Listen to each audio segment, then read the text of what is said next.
Black and white நேயர்களுக்கு வணக்கம். அரசியல் சூத்திரம் நிகழ்ச்சியில் மூத்த பத்திரிகையாளர் சுவாமிநாதன் நம்முடன் இணைகிறார். வணக்கம் சார். வணக்கம். தமிழக வெற்றி கழகத்துல தலைவர் இன்னைக்கு சென்னையில டி நகர்ல பிரச்சாரம் பண்றதா இருந்தது. அந்த பிரச்சாரம் ரத்தாகி விட்டது. பிரச்சாரம் ஏன் ரத்தானதுன்றதுக்கு அந்த கட்சியின் நிர்வாகி ஆதவ அர்ஜுனா சென்னை போலீஸ் கமிஷனர் மேல குற்றச்சாட்டு வைக்கிறார். அதாவது போலீஸ் கமிஷனருக்கு எவ்வளவு நேரம் பிரச்சாரம் பண்ணணும், எந்த இடத்துல போகணும் அப்படின்லாம் சொல்றதுக்கு அதிகாரம் கிடையாது. திட்டமிட்டு இது ஒரு கரூர் இன்சிடென்ட்ல போலீஸ் எப்படி நடந்துச்சோ அதே மாதிரி நடந்துக்கிறாங்க அப்படின்றத ஒரு சந்தேகத்தை ஏற்படுத்துறாரு.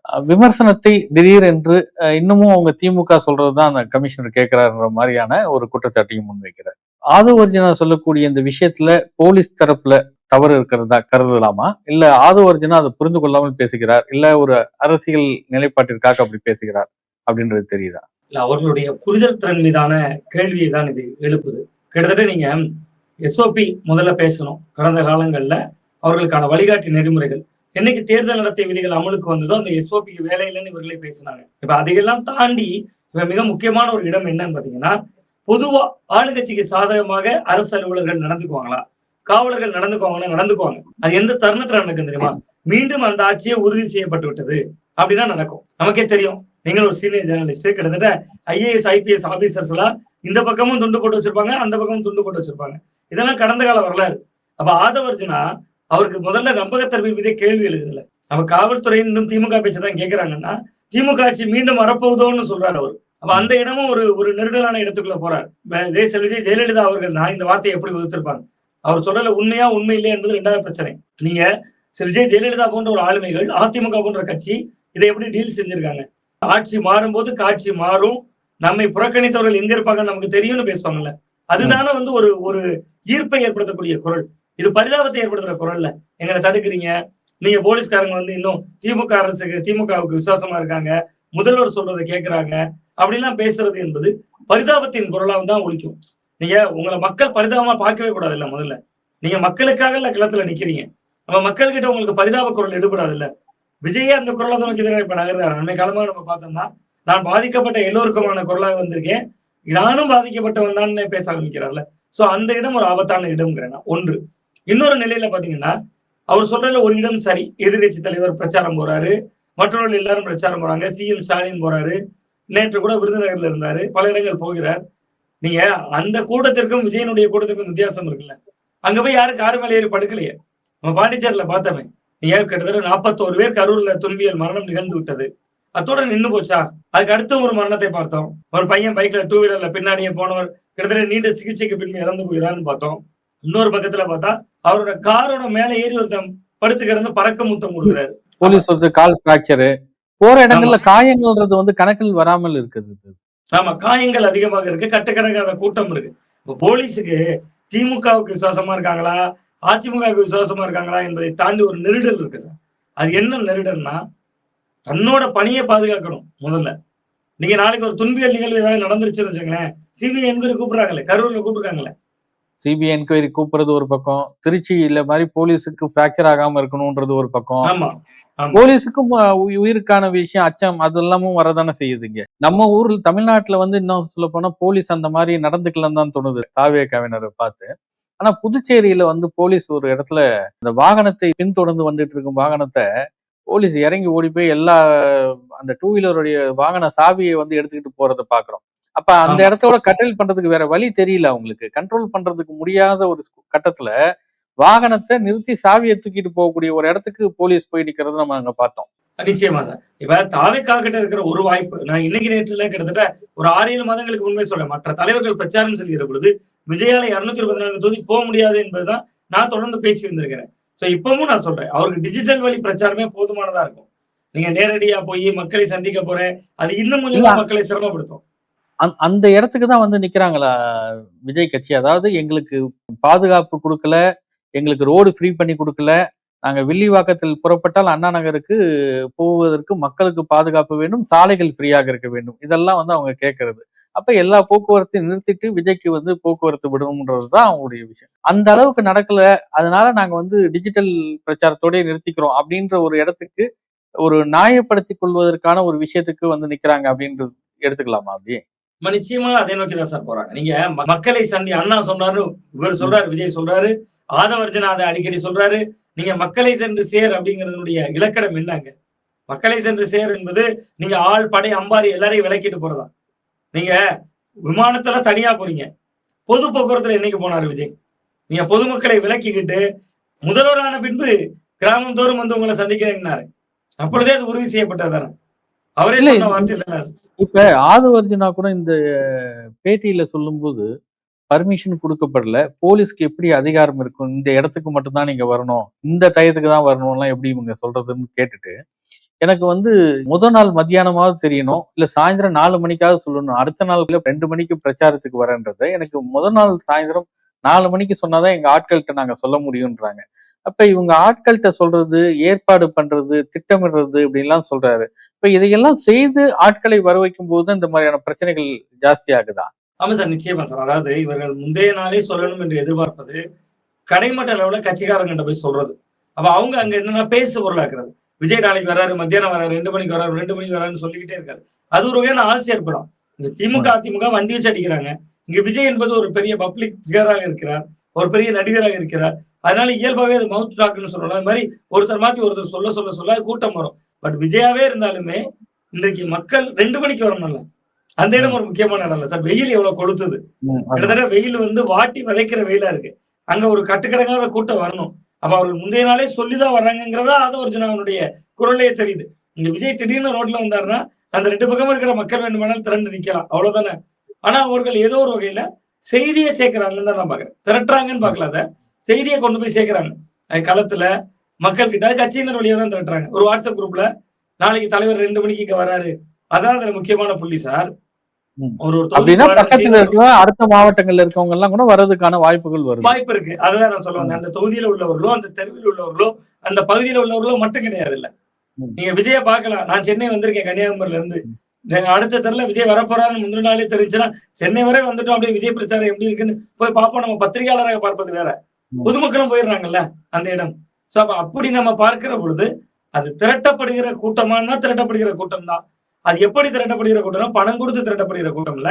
தகவலை பரப்பி திரட்டப்படுகிற கூட்டம். அப்ப ஏதோ ஒரு வகையில திரட்டப்படுகிற கூட்டம் தான் அப்படின்னு தான் பார்க்கிறேன். தமிழக வெற்றி கழகத்துல இந்த வேட்புமனு தாக்கல் செய்த விவகாரங்கள்ல ஒரு இடத்துல ஸ்ரீவைகுண்டம் தொகுதியில வேட்புமனு ஃபில்அப் பண்ணாம போய் அவர் கொடுக்கறது. இந்த பக்கம் நாத்தார்காட் பகுதியில வந்து வேட்புமனு வீட்டில் வைத்து கொண்டு விட்டு அந்த ஒரு பெண் வேட்பாளர் தாவேகா பெண் வேட்பாளர் போறது பாக்குறோம். பேராவூரணியில கஞ்சா வழக்குல ஜாமீன்ல வந்தவருக்கு வாய்ப்பு வழங்கப்பட்டது. அந்த விமர்சனங்கள் கடுமையா எழுந்தது. இன்னைக்கு வேட்புமனு கடைசி நாள்ல அவங்களுடைய மனைவி நிப்பாங்கன்னு வந்து நிக்குது.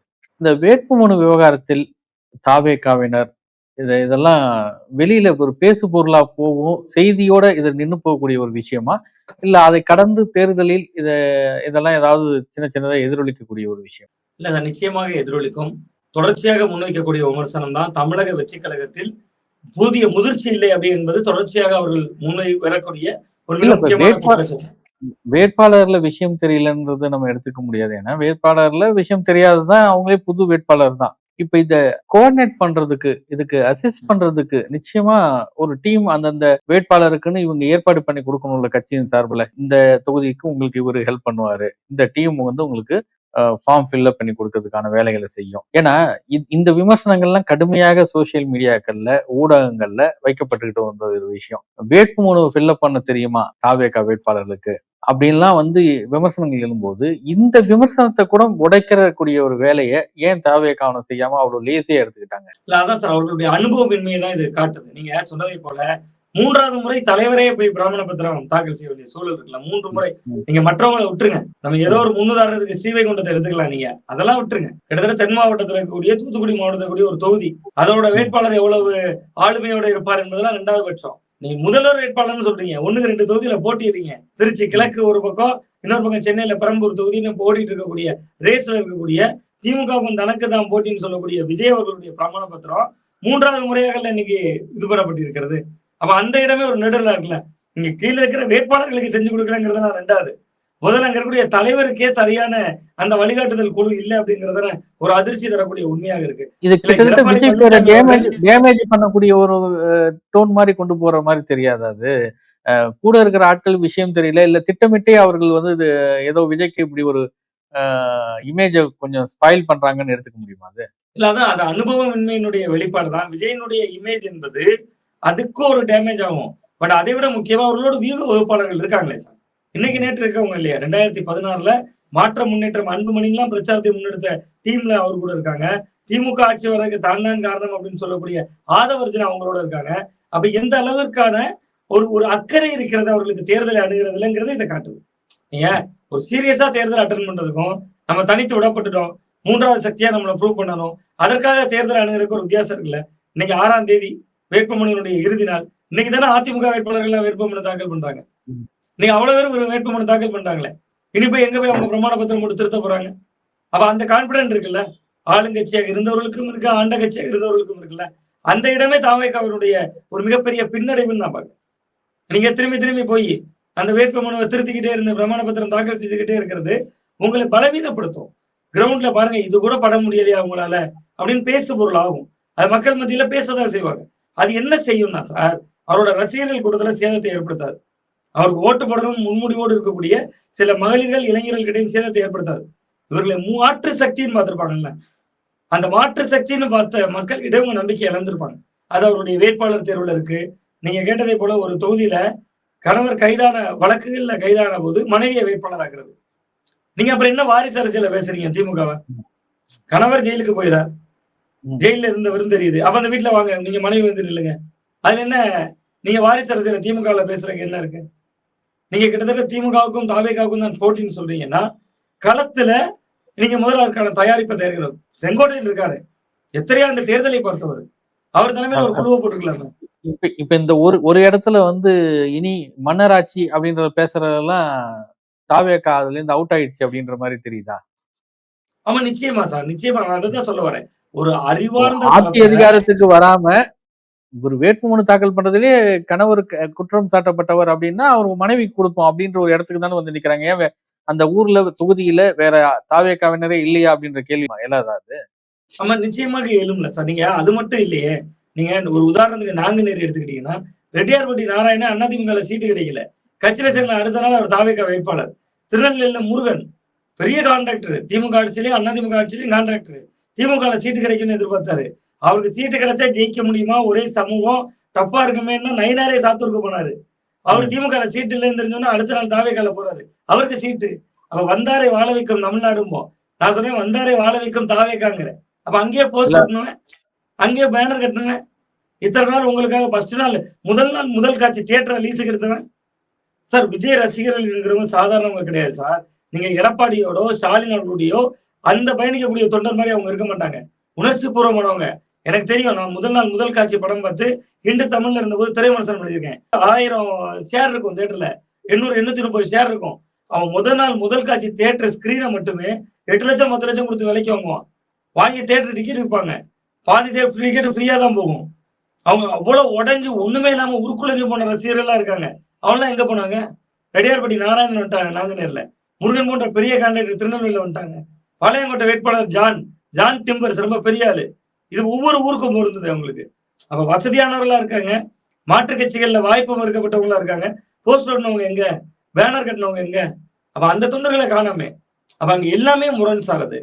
ஆனால் இத்தனைக்கு பின்பும் அவரால் 10% தாண்டி ஓட்டு எடுக்க முடியும். அது தமிழகத்தினுடைய நிகழ்கால அதிசயமா விஜய் இருக்க போகிறார். அதுலயும் சந்தேகம் இல்ல. பட் அந்த மாற்றுன்னு பார்த்தாங்கல்ல. விஜய் சரியான திசையில போயிருந்தா, திமுகவுக்கும் அவரு மிகப்பெரிய தாக்கத்தை, சேதத்தை ஏற்படுத்தியிருப்பாரு. ரொம்ப பெரிய சேதத்தை நாம் தமிழருக்கு ஏற்படுத்தியிருப்பாரு நான் நினைத்தேன். கடந்த காலங்கள்ல அந்த ஸ்டாண்ட்ல இருந்தேன். பட் அவரு என்றைக்கு ஒரு ஒரு விழாவிற்கு ஒரு நடிகையோடு வந்த அந்த நாள்ல இருந்து தொடங்கி அதிமுகவினுடைய தேர்தல் அறிக்கை ஒரு பாண்டியராஜன் காமெடி உண்டு சார். எல்லாம் நல்ல ஃபேமஸான காமெடி தான். எல்லாருக்கும் தெரியும். 1000, 2000, 4000, 6000ன்னு சொல்லும்போது நடுசுல ஒருத்தர் பிம்பிலிக்கு பிலாபிம்பாரு. அந்த காமெடி ரொம்ப பிரபலமான காமெடி. அதே மாதிரி திமுக மகளிர் உரிமை தொகை 2000, எடப்பாடி குடவுளக்கு திட்டம் 2000, பக்கத்துல இருந்து விஜய் நாங்க 2500 தாலிக்கு தங்கம். அப்புறம் என்ன மாற்று? சீமான் சொல்றாரு இலவசங்கள் இல்லைங்கிறாரு. அது மாற்று. அப்ப நான் அதான் சொன்னேன். மாற்று என்பதற்கு ஒரு வாக்கு வங்கி உண்டு. அந்த வாக்கு வங்கியும் விஜய் இழந்துட்டார். விஜய் இழந்த வாக்குகள் மாற்று சக்தி என்பதை பார்த்த கேட்டா அவங்க சொல்றாங்க மாற்று சக்தி இல்ல முதன்மை சக்திங்கிறாங்க. இன்னும் வேட்புமனு பரிசீலனை பண்ணல சார். பரிசீலனை பண்ணோன்னு பாருங்களேன் எத்தனை வேட்புமனு நிராகரிப்பாகுதுன்னு. நமக்கு இது மறந்து வச்சுட்டு போனவன் 3 தடவை திருத்தின விஜய் இவங்க தானே நமக்கு தெரியுறாங்க.